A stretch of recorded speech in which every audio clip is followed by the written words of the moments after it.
So, black women and their hair. It's been quite a story. It's a love story. It's a love-hate story. But the fact that it's a news story is amazing to me, but it's also significant. It's also very, very significant. All right, so ladies, it's Saturday night. You're a little girl. You're in Cleveland. You're wherever, some Army base somewhere. And day before church, and you're in your kitchen. What's happening? My mother is finishing up braiding my hair because it was an all-day process on Saturday. She would start in the morning, we would take a break, she'd do more in the afternoon, she'd take another break, and then she was finishing up in the evening. Okay, that was all day Saturday. All day Saturday. All right. Hightower. Mine was hot comb on the stove, and me flinching because I don't want her to burn my ear with that hot comb, and trying to get my edges because my hair was always so thick that, and I was a tomboy, so my hair would be sweated out. As soon as it would be pressed, it would be sweat out, literally within the hour. Yeah. Used to drive her crazy, used to drive my mother crazy. So you were having your hair straightened then? Yeah, pressed, straightened, whatever you want to call it. Yeah, I was having it straightened. Isn't it amazing we still have ears, though? Absolutely. Always had a little burn. Always. I think I still have a little scar. Yeah. On those occasions when she did press my hair, which was rare because I was very, very sensitive. I couldn't sit long. So it was an entire home event when Janelle got her hair pressed out. My father and my brothers would leave the house. It was a whole thing. Yes. It was very much so. Yes. So yes. you were one of those kids that was crying the entire Yes. time that you were getting your hair combed Yes, out. yes. So what are the kinds of conversations that were held in your home about black women and hair? Or about you and your hair? You know what, ours was, really, at the time when you think about it, it was always about, hair has always been an important part for black women, period, the end. So if your hair wasn't done, then you didn't feel like you were complete, right? So for me, it was always a challenge with my mother because, as I just said, I would go to school, my mother would, have my bang and I'd have my pigtails, and my hair would be all pressed out, straightened out for your school pictures, right? Mm-hmm. And the school pictures would come back and the bang was up here and the braid was out here. And my mother would be like, how did that, I sent you to school looking one way, right? But I always had the most horrible pictures. So it was always me and why can't I just keep my hair straight? When my mother was very, everything was in the proper place and that. And then you have this daughter whose hair is just always all over the place. What about you, Janelle? So I've never had a ponytail in my entire life. Really? I have always had short hair. And hair has been a presence, a topic of conversation for as long as I can remember. So my hair was short and it was thick and it was coarse. And so my mother, thank goodness, knew how to braid because if she didn't, I don't know, right, what would have happened. You would have been wearing one of those little baby wigs. That's right, because I certainly would have not baby wigs. No, I would not have been getting my hair pressed, right, because I already told you that story. Yeah. So she would braid my hair, and I wore my hair like that for a very long time. But I remember being so frustrated because I would go to school and all the little girls would have this long hair and they'd have pigtails and they'd have 4 pigtails and, different. And I couldn't do my hair like that. My hair just would not grow to the length that I could have a ponytail. And so, my mom very early on told me, look, you are beautiful. Your hair does not define you. Braids are a sense of strength. They're beautiful. She showed me pictures of women in Africa with their hair braided. Really? So she did. I mean, I was probably 6 when she did this. So she instilled in me at a very, very young age not to be caught up on my hair because apparently I was. I must have worn her out saying, I want my hair to be in a ponytail. And one day she said, Janelle, your hair is not going to be in a ponytail. Ever. Ever, right? And so get over it. And so I kind of embraced my braids, and I wore my hair braided until I got a jerry curl. Oh, and we want to talk about that. Ooh, no, you we want to didn't. talk about that. So, how old were you then? Steph, let's start with you. How old were you when you got your first relaxer? Oh gosh, probably by the time they start making relaxers, my mother was running to the store to get me one because, you know, there was only one of my aunts who could really press my hair. I mean, press it and so that it would stay for at least 24 hours. A hard press. Yeah, a hard press. And so because mine too was extremely thick, extremely coarse. You could not put a comb through it. There's no way I could have been tender-headed. If you even thought about it, that was just not going. You just were just fooling yourself. And so as soon as relaxers came out, so I don't know what year that was, there was one in my hair. I promise you, it was in my hair. And then even the relaxers wouldn't stay. Like I was getting relaxers like almost every 30 days. Ooh. Oh yeah, it was, and then that started to damage my hair, Right. Yeah. Because, you know, my relaxers, my hair would just grow out so fast, but I was doing like every 30 days. And you just mentioned cherry curl, Yes. which brings up all kinds of images 80s, of yes. blaxploitation movies, pillowcases. Right. Oh, That's there you go, right. pillow. That's what I think of the pillow. That's right. All on That's the right. back of your Plastic chair. plastic bags on your head. Exactly. Coming to Ooh, I forgot about the plastic Remember the bags. And you know what's so bad? And they're wearing those caps back on their hair right now. Yeah. Think about it. Now they're just more decorative And now silky. than exactly. So you didn't get a relaxer, you got a jerry curl. Yes, the first chemical that I had in my hair was a jerry curl, and I was entering middle school Wow. because it was a big. Wow, that's young. Yeah, it was a big to do because I was adamant that I wanted a jerry curl. I was moving into middle school, and I was not gonna wear my hair braided. You know, okay, being that 12 makes years sense. old. That makes sense. And so I got a jerry curl, and I had a jerry curl until I entered college. Now, No. the names evolved. Yeah. S curl. Jerry curl, California curl, Curl, they wave sure- nouveau, Yep. right? But I had some type of curl in my hair until I entered college. Yeah. So you make the decision then to go natural. You're in college. What was that decision? What made you decide, okay, no more S curl? Don't forget about the Afro puff. You had everybody had an Afro puff. I had an on the Afro top, on the puff. bottom, on the back. I had them on each side, and I will never forget. Funkadelic was performing somewhere here in Columbus on the east side, and I danced so hard that I danced one of my Afro puffs off. I never found that puff, so I went home just one puff on one side, and I'm sure that Afro puff got swept up. People probably thought it was an animal of some kind, but when you said Afro puff, that brought that whole night back. Yeah. Yep. I Funkadelicked my Afro puff right off my head. So you're in college and you just decided, what was it that made you decide, you know what, I'm not doing this anymore? So I went from a jerry curl or curl in college to an actual relaxer. So I Okay. continued to have my hair relaxed through college. And then when I got out of college, moved here to Columbus, you know, as we all do, bop around trying to get our hair done, found someone. And she said, her name's Karen Gary, who you all probably know. Yep. Karen said, Janelle, I think you would look really, really good with a natural haircut. And I was like, And so Karen and I went back and forth about this for years. And then finally one day, because I have alopecia areata, which I believe is a direct result of how long I had my hair relaxed. And so I was battling the alopecia and trying to figure out what I was gonna do. And Karen said, let's just cut it off. And so one day I was just ready. It was just the day came and I was ready. And I went into her salon and sat in the chair and I said, today's the day, let's do it. And she cut all of my hair off. I mean, it was like a buzz cut.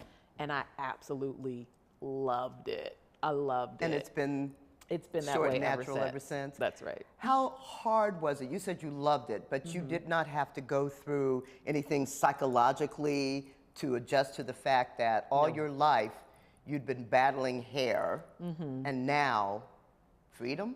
It was a sense of freedom. It was a sense of freedom because I had always been active. I too was a tomboy. I worked out a lot. And so with a relaxer and working out, I was washing and curling my hair every day.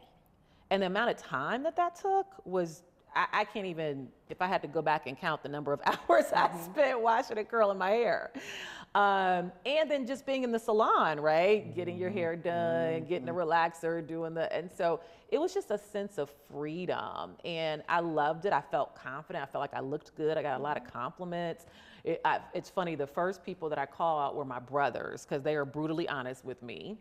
And I said, hey, I want to show you guys my new hairstyle. Came over and they were like, that looks great. And I was like, I'm good. Yay. if your brothers are okay. Yeah, exactly. So Steph, what about you? When did you just decide to just go natural?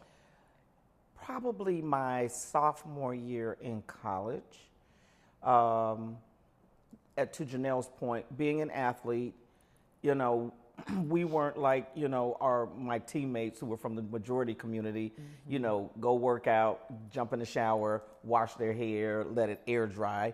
You know, ours was, you know, you got this relaxer in here, I got my Afro puff on. So all these things, and, you know, I'm trying to, you know, make an Olympic team, and I don't have time to be dealing with hair and worrying about, especially in college, you really don't have a lot of money, trying to go get a relaxer once a month. It just became too much. And so I finally said, you know what, I'm going to braids. It was so much easier because I was one of those athletes, I sweat from the top of my head down. And so washing my hair every day was just not an option at that time. Or, you know, black women, we just didn't wash our hair every day. If you had especially coarse hair or really thick hair. So my sophomore year, I was like, enough is enough. And I went to braids. Now, those were braids that had synthetic hair in it. So that was, you know, that was a difference. But it was, as Janelle said, it was freedom. I only had to do something maybe about once a month to go get my stuff tightened up. It made it easier, especially with international traveling. Now I don't have to pack a converter and I have to worry about my curling iron getting burnt out when I over in Germany because the voltage is too high, and now I'm sitting there with can't get my hair done, can't do the curling iron. No more packing up curling irons, no more curlers, you know. Didn't have to worry about a stocking cap. You know, everybody had the stocking cap. Don't act like you didn't know about the stocking cap on your head, right? Getting your mom's, you know, stocking, cutting it, and then tying the bottom of it up. Ooh, that's so old school. Putting that stocking cap. Don't act like you didn't know what I'm talking about. But then you didn't have to have a bonnet, you know. It was just, it really was freedom once you, and after that, it was like a couple of times I called myself, okay, I'm gonna go back, I'm gonna take my braids out, I'm gonna go ahead and relax. Probably within a week, I was calling the braider back and said, get them back in because I don't have time to fool with hair. You mentioned freedom. I was natural, hair pressed and all that until I think I was 20 maybe, 19 or 20 when I got my first relaxer, went from hot comb to relaxer, right? And I had a little job. And then when I decided to go back to college, well, I didn't have that income coming in, and I couldn't afford to go to the hairdresser every once in a while, you know. So I still tried to keep the relaxed hair up, still tried to keep that straight look up, because that was the image that had been forced on me. That's right. Everywhere, magazine covers, television, wherever, that was the image that was forced. I was beautiful if my hair was straight. I was beautiful if my hair was straight.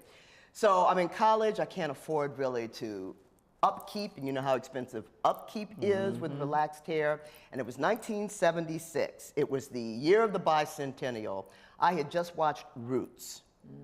And I decided, I'm done.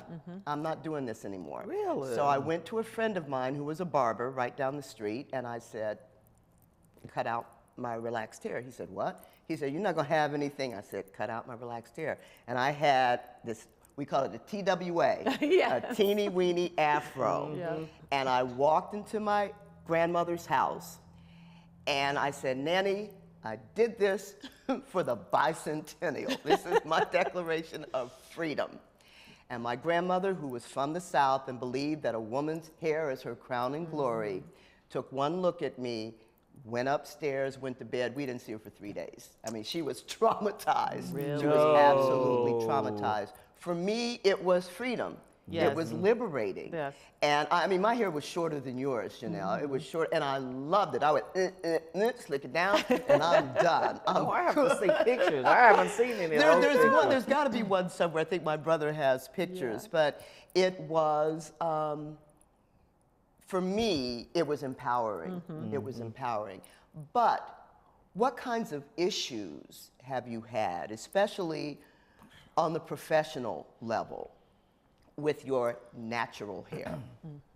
Well, I'll say from a political standpoint, I remember specifically when I was running for office, and I had both my black and white consultants and other black politicians basically saying that, you know, your braids have to be pulled back. That when I did any of my photo shoots for hot cards or political ads, there was, you know, they really talked about there still being that stigma around having braids. So that was my. What was the stigma? What was just attached to the braids? Being too black, I think, you know, I wasn't conforming to what the majority community expected, which was to have straight hair. Was to have straight hair.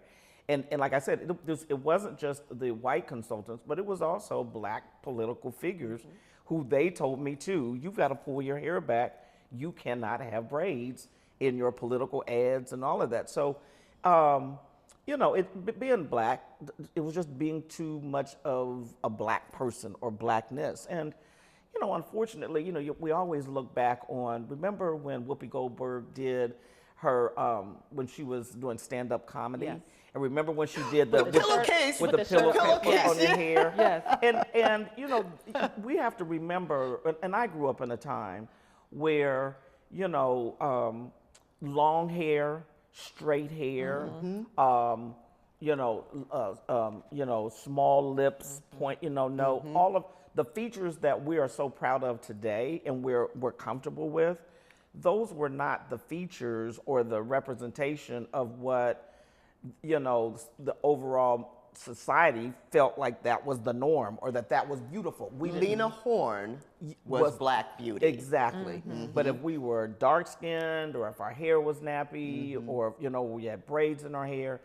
And so, you know, I remember that even with, you know, products as far as makeup products, you couldn't really, I didn't wear makeup. I didn't wear makeup probably until I was almost 30 years old because there wasn't makeup for us. Right. You know, colors weren't for us.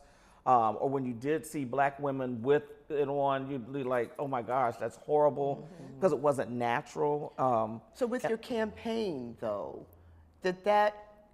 what kinds of issues did that create? Were there people who actually said something to you about your hair when you were running for office? Absolutely. I mean, there would be conversations if I might be with some folks in the majority community, you know, using the N-word, talking about, you know, your hair. I mean, trust me, this community in certain parts of it, and so what the consultants and the political people were telling me was absolutely true.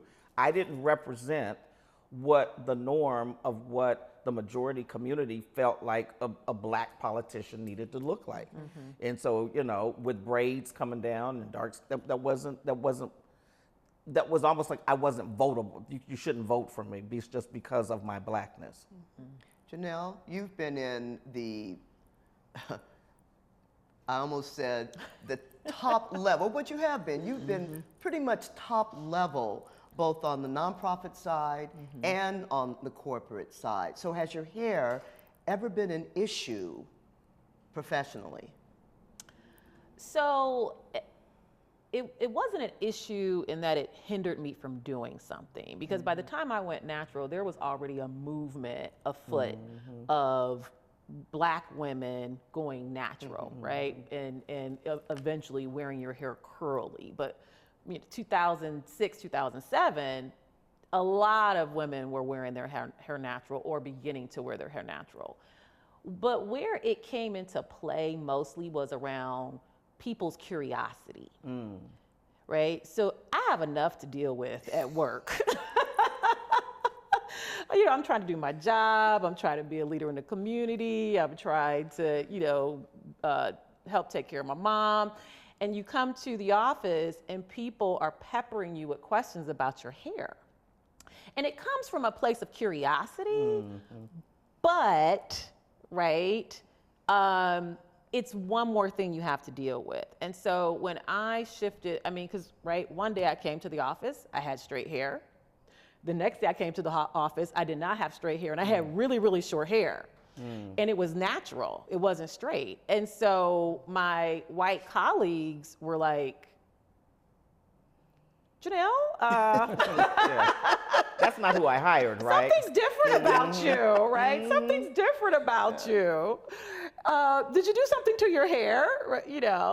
And so having to constantly have those conversations about my hair got tiring. But at the same time, I felt like I needed to answer the questions because I needed to help educate them about why I looked different, why my hair looked different. And certainly, if another young Black woman came in, they wouldn't have to have the same questions, right, put upon them. The majority community, my white colleagues would already know, oh yeah, talk to Janelle about that. She told us what's going on. But that went on for a very long time. Oh, and then when I started going back and forth between wearing my hair curly and sometimes straightening it. Didn't know what was going on. You were just messing with it. Right. You know what, but I appreciate you saying the curiosity, but I think there's also a stereotype there too, that, you know what, I hired you looking one way, and now you're so now you're looking too ethnic. You know what I'm saying? Yeah, when you're in those, and I think I have found that over time, in a roundabout way, not specifically for me because mine's been like that, so take it or leave it. But if somebody else is being hired, you look, if somebody comes in natural and somebody comes in with straight hair, it's always the straight one is the one who is conforming, and they're the one that gets hired. And I have seen that happen before, and even now. And I've had to even think through with this, the millennials and Gen X, natural to them is just like, just get up in the morning and then shake it out. Hey, I'm a Gen Xer. Just shake it out. But I think that's one of the things that I think with this natural piece, and I'm glad that we're having this conversation because I think there's still a level of professionalism with your hair if you are going to be natural. Like, you just can't get up and just shake it out. That's right. What drives me crazy right now is our athletes, like the basketball players. Like, what did you just get up? I'm okay with the natural, but please, did your mom, somebody? They are making $47 trillion. They don't care. They don't care. No. But it's interesting. The comedian Paul Mooney said, if your hair is relaxed, white people are relaxed. And and I think that is strong. And that is one of the reasons to talk about conformity. And it's making non-Black people, non-people of color, if that's even a phrase, it makes them relax, them more comfortable if you look more like them. Okay, TV story. When I first started reporting in Newark and then here in town, I had the short afro. And really, I never let it get any longer than yours because I liked it manageable and I liked the way it looked on my face. So I'm working at a local TV station that shall remain nameless, and the vice president in charge of news came to town. I was really excited about it because I heard he wanted to talk to me. I had been working really hard on my news gathering, my interviewing, my writing, my delivery, my voice, all of that. He takes me outside to the lobby, not even an office, but to the lobby. Angela, want to talk to you. Fine, I'm good. He said, let's talk about your look. Okay. You know, we got to do something about those teeth, first of all. But let's talk about your hair. And I said, my hair? What's wrong with my hair? Well, it's just so ethnic. You used the word ethnic. It's so ethnic. And I said, ethnic? This is my natural hair. This is the hair I was born with. He said, yeah, but it makes some people uncomfortable, and it really doesn't look good on TV. And I really think that what you should strive for is to look more like, like Jane Pauley. Who was the morning anchor for the Today Show at the time, a blue-eyed blonde woman from Indiana. That's the look you should strive for. And I said, well, how do you think I should accomplish that? Well, I think we start with the hair. I'm sure that there's something we can do with the hair. And I said, so this isn't about my reporting, my writing, my delivery, none of that. He says, let's start with the look. Let's try to get a more TV-friendly look for you. And I said, well, thank you very much for your advice. I got up, I went to the ladies' room, and I cried for 20 minutes. And then the next week, I made an appointment and got my hair straightened, and I wore it relaxed for the entire 1.5 million years that I was on TV. As soon as I came off TV, though, boom. Yeah. I went back to me. I went back to me. It was just amazing how much of my value, not just for my viewers, but for the people I worked with, how much of my value was tied up in my hair, and how I was looked at in a different way when I straightened my hair. And you know what's interesting about that, and I don't know if I've ever told you this. So, you know, I was in journalism school at OU, and you were already Angela Pace. You were already Angela Pace, right? You were a model for young Black journalists coming up. And I specifically remember you were the model. They would point to you and say, hey, young Black, you know, broadcast journalism students, Angela Pace is, you know, you need to do what she's doing. You need to look the way she looks. And so hearing that story, knowing that I saw you and other young Black, you know, women saw you as the model, but you not feeling as the model because you were asked to change your look. It's just really, it's really interesting and insightful, and thank you for sharing that. Yeah, it's one of the hardest things that I ever had to do, because I had fought so hard. Like I said, I sent my grandmother to bed when I relaxed my hair. But it's all part of the conformity, and it's all part of, why is it that so much of our value is tied up in our hair? Well, I think you just hit the nail on the head. It was a way for the majority community to feel better about being with us. It relaxed them, as you mentioned, because now we looked more like them. And you know, I think that's been a part when you start looking at systematic racism and you look at the oppression that has happened for Black and brown people in this country. You know, for the last 400 years, it was about taking away and making us assimilate and really taking away our values and our culture. There was no relaxer over in Africa when we came across, you know, on the slave ships. What you saw was natural. Now, over time, because we've had to not only assimilate, but because we have a lot of biracial and interracial, you know, things going on. Yes, we do have a lot of Black people that do have straight hair, and that's fine. Or as we used to say a long time ago, you had the good hair. Good hair. You had the good hair. Yeah. But those are the kinds of things that even we as Black people, what we've done, you know, if your hair was straight, it was good. If your hair wasn't straight, if it was just natural, then it was bad. But we've done that to ourselves, right? Remember they said there was that old saying, if my soul is happy and my hair is nappy. Exactly. Exactly. And so, I mean, you just look over time what that level of oppression does to a culture of people. And so, yeah, we are caught up. I think because of that, everybody is caught up in the hair because you knew if you went, like you said, Lena Horne was the definition of black beauty. That was straight, light skin, straight nose. But over time, it wasn't until they started doing the dark skin models like, those folks that came. Then I think we all started feeling even better about if you were darker skinned or if your hair, hair was nappy. And then I think the 60s, that whole piece, that brought it out, but then it faded out. It seems like it faded out again. Yeah. Especially as black people started moving up the corporate ladder, then that conformity back to assimilating was important in order for those people to be in those positions. But now you look at those, high-powered corporate people or your politicians, and they don't care. They're natural. Yeah. That's right. And it's okay. But you think about it, and I think that's why this conversation is so important.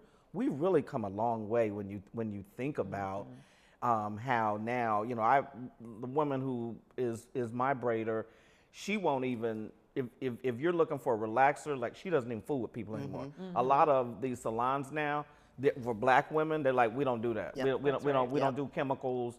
It's bad for you. And think about what we were putting in our bodies, because that stuff gets, from a health perspective, that gets down into your systems. And folks need to think about that when you're continuing to put those chemicals in your hair. Now, Janelle, you talked about going from straight hair and then to natural hair, and flip-flopping back and forth a couple of times. Right. Did anybody that you worked with when you went natural, did anybody want to touch your hair? Oh, several people wanted to touch my hair. Several people wanted to touch my hair. And it was one of those things where I thought about it and I was like, you want to touch my hair? And they were like, yeah, I just want to touch, can I touch your hair? If you ask to touch my hair, it gives me a choice. I can decide whether I want you to touch my hair or not. But don't walk up to me and touch my hair without asking me. Now that never happened to me, but some people, I know people who that has happened to, and it's like just walking up and your hair is a part of you, Oftentimes I hear, my friends who have been pregnant over the years, people walking up to them and touching their stomach. They're like, what are you doing? Yeah. My stomach is a part of me. So I do think that has happened to other people, and I can't imagine someone walking up to me and just touching my hair without asking. It's that curiosity thing. Steph, you says it's happened to you. Oh, it has happened to me, but it was done in a way that, like somebody, and you're standing and you're talking, and then all of a sudden their hand is in your hair, right? Yes. And you kind of looking like, why are you in my hair? You don't go up to your other girlfriend and start playing in her hair, or your girlfriend from the majority community. But I knew exactly what they were doing. Now, when kids did it, it has a different context. And I've had little kids come up and wanted to play. Or just they want to touch and they want to feel. But when adults do it, but again, I think it is, and that goes back to, there's a curiosity, but it's how you do it. Yes. And it's really about, can we have a conversation? Yes. That's what it should be. Can we have a conversation? I'm curious. Not just sort of the sneak, let me walk up to you and start playing. I want to feel what that really feels like. Exactly. I was at an event at the Columbus Club. This is about 5 years ago, and a white man that I know pretty well, came up to me, and I think I had just really started doing the whole natural thing. Came up to me and with his hand out, oh, Angela, I love your hair. And he got about this far, and I backed up, and there was a black woman who was working the desk, and she said, baby, don't you ever touch a black woman's hair. And it was like, lesson learned. Yes. And he was so uncomfortable that I felt bad for him. Yes. And I said, no, I'm not gonna feel bad for him. Don't you ever touch a black woman's hair. Yeah. That is like, no. That should be one of the commandments. That's against every rule. That's against every rule. Think about what, black women that will go and get their hair done. And I've heard people like they'll sleep sitting up because they, you know what I'm saying? Yes. Or they got some kind of neck brace on there. Yeah. Who does that? No. Black women. We do that because we don't want to we don't want that hair messed up. so Like it's tied got to up in stay our for hair. the next few or four, That's right. crazy. So the conversations are changing because the situation is changing. What kinds of conversations do you think you should have, or not you, but we should have, black people should have about hair? You know, I think we have to start really talking about.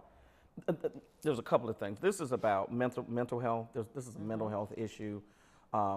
This is about body beautiful. I think we have to have more of these conversations so that, especially our young black girls, as they're growing up, that you define what beauty is. You don't let you don't let the culture or whatever define what beauty is. And so what I love now, even with, as much as I don't like Facebook and I don't really do a lot of social media, but when you see on TikTok and these young girls are doing body beautiful kinds of stuff, or they're becoming influencers, and I think there has to continue to be those conversations, especially with our young black people, about it's okay to be black and you remember it used to be black is beautiful? Yes. We've got to go back to us being able to say that and really mean it, because I think right now when people say it and mean it, especially with our black girls, when you still see what's on TV, but I love, like Blackish, her hair is all over, she's all over the place, right?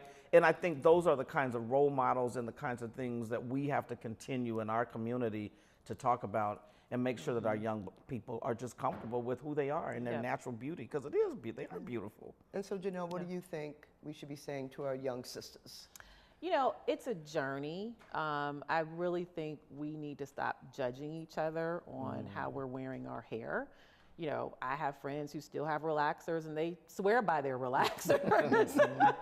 It's not for me, but it's what they're comfortable with, right? And vice versa. I have some friends who are still not comfortable with natural hair. They think that it looks too wild and we should be more coiffed, right? And so, hey, that's their opinion, but don't put it upon me. And so I think that's what I really want to impress upon our young women. Look, it's a journey. If you're right now wearing weave, or you're wearing locks, or you're wearing braids, or you got blue in your hair, or whatever, you can change it. Don't let anyone put you in a box and say that you have to do something or you have to look a certain way. And not anyone, but also I encourage other black women not to do that to each other, because we do it to each other. Oh, the first time you go someplace, what's the first thing we looking at when somebody walks in the room? We looking at their hair. You look at their hair, and then we look at the bag they're carrying. Looking at their hair and the bag and the shoes. We looking at to say, her weave ain't good today. Like she need to be off. She on TV. And look, I remember there used to be times I used to say, let me call Pace. That piece of hair is out of place over there. You need to have somebody. They letting that piece of hair stick up.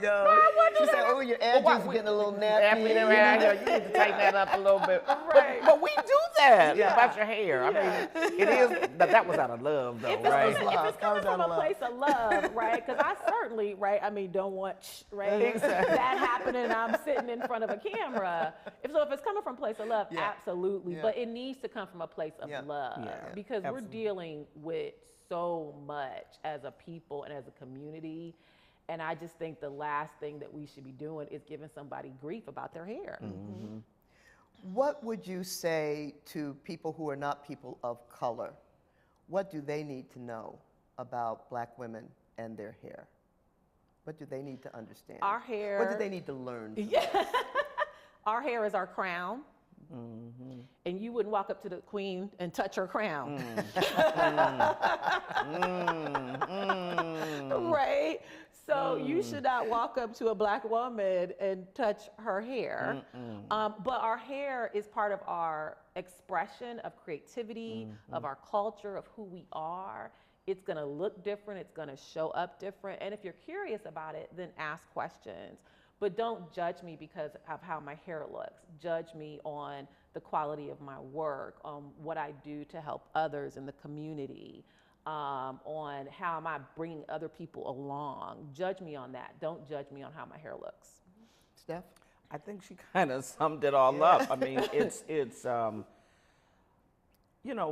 we black people, we come in all different colors, shapes, sizes, hair textures. And I just think, folks that are that are I was going to say colored, that are not people of color, they just need to embrace black. Black it's got different variations. There's, You know, and it's no different from, you know, people from the majority community. You know, it's no different from, you know, Asian people, or, you know, that it just comes in different forms, and just embrace it. That what Angela does and what, you know, Janelle does is maybe not what Stephanie does. So just to your point, judge me on my character, not looking at my hair.